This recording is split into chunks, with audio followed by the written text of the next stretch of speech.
আসসালামু আলাইকুম, সবাইকে আরও একবার স্বাগত জানাচ্ছি আমার চ্যানেল গ্রাফিক্স ইম্প্যাক্টে। আশা করি আপনারা সবাই অনেক ভালো আছেন। আজকে আমি আপনাদের সামনে নিয়ে এসেছি কীভাবে আপনারা একটি 3D টেক্সট ডিজাইন করতে পারেন অ্যাডোবি ইলাস্ট্রেটরে। যে কোনো ডিজাইনের কিন্তু মেন হচ্ছে টেক্সট। আপনি যখন একটা লোগো ডিজাইন করবেন বা যে কোনো কিছু ডিজাইন করেন না কেন, তখন কিন্তু তার টেক্সট আপনাকে হয় কোম্পানির নাম বা তার কিছু আনুষঙ্গিক মেসেজ বলেন বা তার কিছু মানে একটা ইনফরমেশন কিন্তু টেক্সটের মাধ্যমেই দেওয়া হয়। তো এই টেক্সটটা কীভাবে আমরা সুন্দর করে লিখতে পারি তার উপরে আমি কিছু টিউটোরিয়াল বানাবো, 3টি টিউটোরিয়াল বানাবো। এর মধ্যে থাকবে 3D টেক্সট এবং ব্লেন্ড টেক্সট এবং আপনারা কীভাবে অফসেট পাথ ইউজ করে সুন্দর সুন্দর ডিজাইন করতে পারেন। আমি আগামী 3টি ভিডিওতে আপনাদেরকে এটা দেখাবো। আমরা একটু টেক্সট নিয়ে কাজ করব, কারণ টেক্সট কিন্তু খুবই গুরুত্বপূর্ণ। তো চলুন শুরু করা যাক আমাদের আজকের ভিডিও।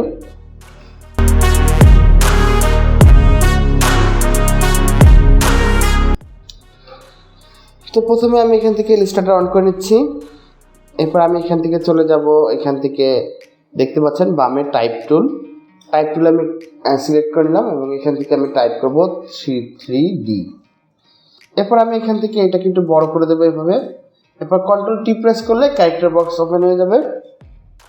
এখানে দেখতে পাচ্ছেন কন্ট্রোল টি প্রেস করার পরে ক্যারেক্টার বক্স ওপেন হয়ে গেছে। এখান থেকে আমি এই যে এখানে দেখতে পাচ্ছেন অল ক্যাপস দুইটা টি আছে, এখানে আমি ক্লিক করবো, তাহলে দুইটাই বড় হাতের হয়ে যাবে বা ক্যাপিটাল লেটার হয়ে যাবে।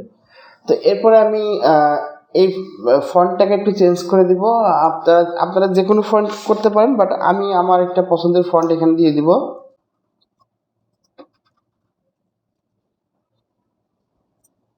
তো আমি এখান থেকে এই ফন্টটি ইউজ করব, আমার এই ফন্টটি আমার পছন্দ হচ্ছে, আমি এটি ইউজ করব। এবং এরপর আমি টোটালটাকে সিলেক্ট করব এবং এখান থেকে চলে যাব উপরে দেখতে পাচ্ছেন অবজেক্ট, এখান থেকে আমি এটাকে এক্সপান্ড করে দেবো। দেখুন এখান থেকে আমি এক্সপান্ড করে দিলাম এবং এখান থেকে ওকে। এরপরে আমি সরাসরি চলে যাব ইফেক্টসে এবং এখান থেকে 3D, এখান থেকে দেখতে পাচ্ছেন এক্সট্রুড অ্যান্ড বেভেলস, এই অংশটা আমি এটা ক্লিক করে দেবো। এরপর এখান থেকে আপনাদের যাদের পিসি একটু লো কনফিগারেশন, তারা এখানে প্রিভিউ না অন করাই ভালো হবে। আর যাদের মোটামুটি ভালো কনফিগারেশনের পিসি বা ল্যাপটপ ইউজ করেন, তারা এখান থেকে প্রিভিউ অন করে দিবেন। এরপর আপনি এখান থেকে আপনার এই যে এখানে যে অপশনটি দেখতে পাচ্ছেন, এটা আমি যে অ্যাঙ্গেলে রাখবো, দেখুন এটা যে অ্যাঙ্গেলে রাখবো আমার টেক্সটটা কিন্তু ঠিক সে অ্যাঙ্গেল বরাবরই যাবে। দেখুন আমি যদি এই টেক্সটটা আমি দেখুন যে অ্যাঙ্গেলে দিই না কেন, এটা কিন্তু আমাকে টেক্সটটা সে অ্যাঙ্গেলেই যাবে। তো আমি এটাকে এই অ্যাঙ্গেলে রাখবো, একটু নিচের দিকে নামিয়ে দেবো, ওকে। এরপর আমি এখান থেকে ওকে করে দিব। এরপর আমি যেটা করবো, আমি এখান থেকে সরাসরি এখান থেকে চলে যাব হচ্ছে আবারও অবজেক্টে, দেখতে পাচ্ছেন এখানে অবজেক্ট এবং এখান থেকে এক্সপ্যান্ড ইন অ্যাপিয়ারেন্স। তো দেখতে পাচ্ছেন আমার কিন্তু টেক্সটটা কিন্তু একটা শেপে চলে এসেছে। তো এরপর আমি এটাকে একটু বড় করে দেব, একটু বড় করে নিই, ওকে। এখন আপনাদের দেখতে অনেক সুবিধা হবে। এরপর আমি টোটালটাকে আবারও সিলেক্ট করব এবং এখান থেকে জাস্ট মাউসের রাইট বাটন ক্লিক করব এবং এখান থেকে আনগ্রুপ করে দেব। তাহলে দেখতে পাচ্ছেন এই টেক্সট এবং এই টেক্সট দুটা কিন্তু এখন আলাদা আলাদা হয়ে গেছে।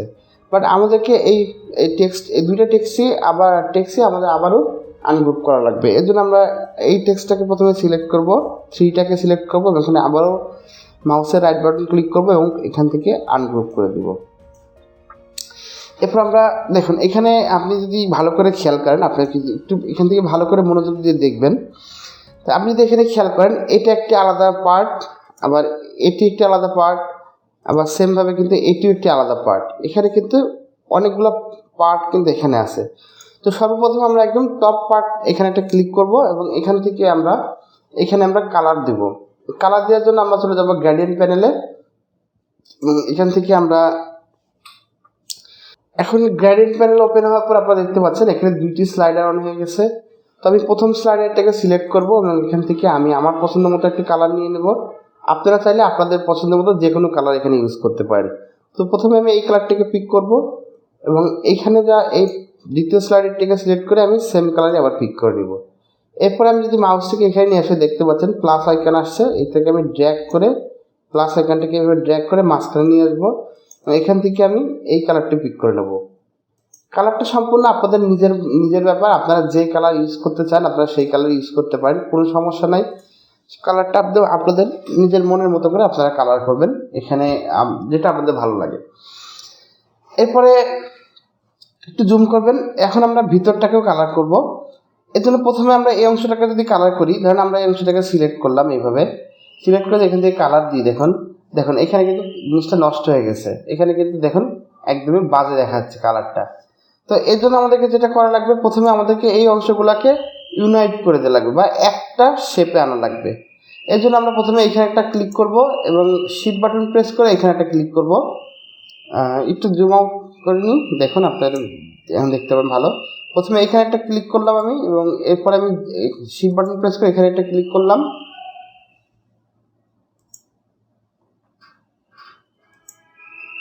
এবার এখান থেকে আমি চলে যাবো পাথ ফাইন্ডার যদি আপনারা এখান থেকে খুঁজে না পান, আপনারা উইন্ডোতে গেলেই পেয়ে যাবেন।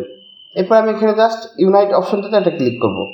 তাহলে দেখতে পাচ্ছেন এই জায়গাটা কিন্তু একটা শেপে চলে আসবে। এরপর আপনি চাইলে এখানে অন্য কোনো কালার ইউজ করতে পারেন বা সেম কালার ইউজ করতে পারেন। আমি সেম কালার ইউজ করতেছি, আপনারা অন্য কোনো কালার ইউজ করে নিন। এবং এখান থেকে আমি আইড্রপার টুলটি সিলেক্ট করে নেবো এবং জাস্ট এইখানে এসে আমি একটা ক্লিক করব। তাহলে দেখতে পাচ্ছেন আমার কিন্তু এই জায়গাটাও কিন্তু একটা কালার চলে এসেছে। এখন কিন্তু কোনো সমস্যা নাই। এখন আমি এই যে অংশটাকে সিলেক্ট করে আবারও গ্রেডিয়েন্ট প্যানেলে যাব, এখান থেকে জাস্ট এই রিভার্স অপশনে একটা ক্লিক করব। এরপর আমি এই অংশটুকু কালার করব সেমভাবে। এই অংশটুকু একটা শেপে আছে, জাস্ট আমি আই প্রেস করেই আইড্রপার টুল নেব এবং এখান থেকে এই অংশটি আমি সিলেক্ট করে দিব। এরপর আমি এই অংশটাকে সিলেক্ট করে নেব। এই একটা অংশ আছে, জাস্ট এখানে আমি আইড্রপার দিয়ে আমি জাস্ট এখানে যদি একটা ক্লিক করি তাহলে এই অংশটা সিলেক্ট হয়ে যাবে। বাট এই অংশটিকেও আমাদের একটু ইউনাইট করে নিতে হবে, আমার একটু বুঝতে ভুল হয়েছে, সরি। এখন দেখুন এই অংশটুকু ঠিক হয়ে গেছে। এরপর আমরা মাঝখানের অংশটুকু সিলেক্ট করব। প্রথমে এটাকে সিলেক্ট করব, তারপরে এখানে আমরা শিফট বাটন প্রেস করে এখানে একটা ক্লিক করব, আবারও পাথ ফাইন্ডার থেকে ইউনাইট। এবার আবার আমরা আই প্রেস করে আইড্রপার টুল অ্যাক্টিভ করে নেব এবং এখানে একটা ক্লিক করব, তাহলে দেখবেন এই জায়গাটাও কালার হয়ে যাবে। সেমভাবে আমি এই অংশটুকু সিলেক্ট করে নেব এবং এখান থেকে আবারও আইড্রপার টুলটি সিলেক্ট করে এখানে একটা কালার দিয়ে দিব। তো দেখুন এখানে কিন্তু আমাদের কাজ শেষ। এখন আমাদের এই অংশটুকু দেখতে পাচ্ছেন, একটুকু আমরা কালার করে দিব।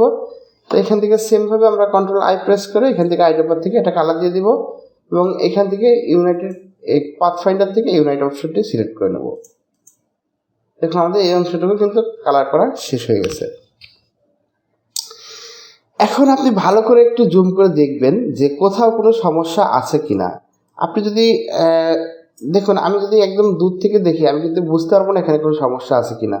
বাট যখনই আমি জুম করব, ভালো করে জুম করে দেখব, দেখুন এই যে অংশটুকু দেখুন এখানে কিন্তু কালার কিন্তু হয় নাই। তো এইখানে আমরা কালার করে নেব। এই অংশটুকু আমরা সিঙ্গেল কালার করলেই চলবে, আমাদের জন্য ডাবল কালার করা লাগবে না।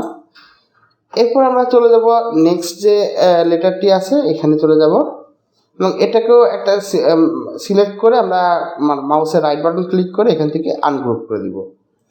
এরপর আমরা সেমভাবে উপরের শেপটাকে সিলেক্ট করব এবং এখান থেকে আমরা এটাকে সেম কালার দিয়ে দিব। এটা আমি ফাস্ট ফরওয়ার্ড করে দিচ্ছি, এটা আর দেখানোর কিছু নাই। আপনারা প্রথম যে অংশটুকু আপনারা দেখেছেন সেমভাবে আপনারা এই কাজটাকে করে নেবেন, কোনো সমস্যা হবে না।